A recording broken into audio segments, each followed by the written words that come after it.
শ্রীরামকৃষ্ণ ভক্তমালিকা নবগোপাল ঘোষ পর্ব ৩।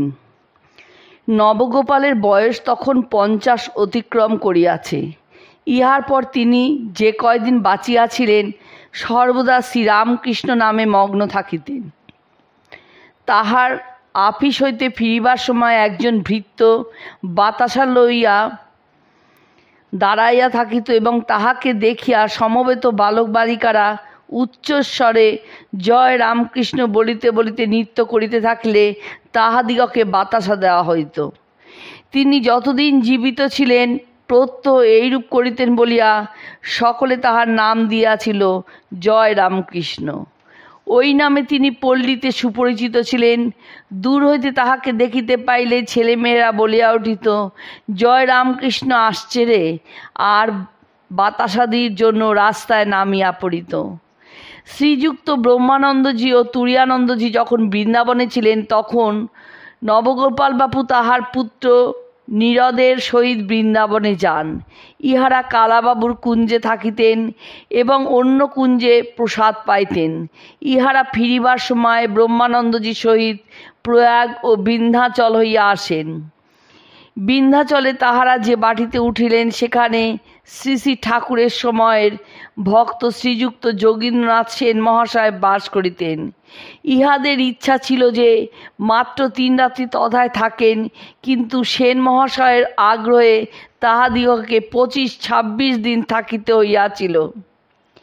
নবগোপালবাবু জীবন সন্ধ্যায় বাদুর বাগানে বাটি ত্যাগ করিয়া হাওড়ার অন্তপাতি রামকৃষ্ণপুরে একটি বাড়িতে চলিয়া আসেন। ঠাকুরের নামের সহিত সাদৃশ্যবশত নবগোপালবাবুর নিকট রামকৃষ্ণপুর নামের একটা আকর্ষণ ছিল। ওই আকর্ষণের ফলেই তিনি ওই বাড়ি কি নিলেন এবং উহাতে শ্রীরামকৃষ্ণের প্রতিকৃতি বসাইবার জন্য একটা নতুন অংশ প্রস্তুত করিয়া লইলেন। পরে আচার্য স্বামী বিবেকানন্দ তাহার আমন্ত্রণে ১৩০৪ সালে মাঘী পূর্ণিমায় ২৫শে মাঘ নৌকাযোগে বেলুড় হইতে রামকৃষ্ণপুরের ঘাটে উপস্থিত হইলেন। সেখান হইতে দুঃখিনী ব্রাহ্মণী কোলে কে শুয়েছে আলো করে, কে রে ওরে দিগম্বর এসেছে কুটির ঘরে, এই গানটি ধরিয়া স্বয়ং খোল বাজাইতে বাজাইতে কীর্তনসহ অগ্রসর হইলেন এবং ক্রমে ৮১ নম্বর রামকৃষ্ণপুর লেনের নতুন কক্ষে পদার্পণ করিলেন। সেখানে স্বহস্তে ঠাকুরের প্রতিকৃতি প্রতিষ্ঠিত করিয়া স্বহস্তে পূজা করিলেন। পরে নিরঞ্জনান্তে পূজাগৃহে বসিয়ায় শ্রীরামকৃষ্ণের প্রণাম মন্ত্র রচনা করিয়া দিলেন। ওং স্থাপকায় চ ধর্মস্য সর্বধর্মস্বরূপিণে অবতার বরিষ্ঠায় রামকৃষ্ণায় তে নমঃ।